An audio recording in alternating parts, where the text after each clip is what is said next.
In this video, I'm going to demonstrate on how to set dimensions for a drawing report.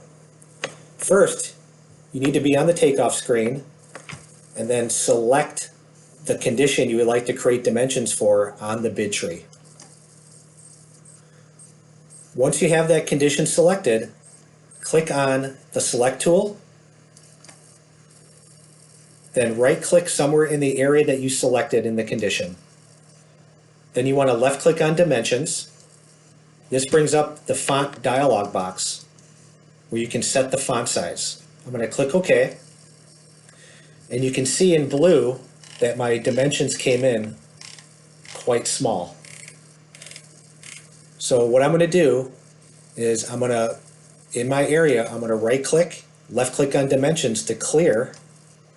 Then I'm going to right-click, select Dimensions again to enable, and this time I'm going to bump the font size up a little bit more and click OK.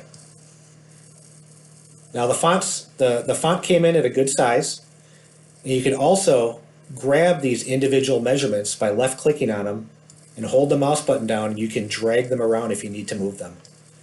You can also create dimensions for other conditions by simply repeating the process and clicking on a condition, then setting dimensions as we did here.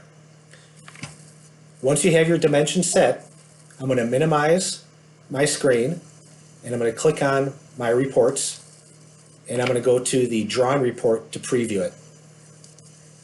I'm going to choose Print Background Image, and I'm going to click OK. Now this shows you the dimensions on the drawing report as I created them.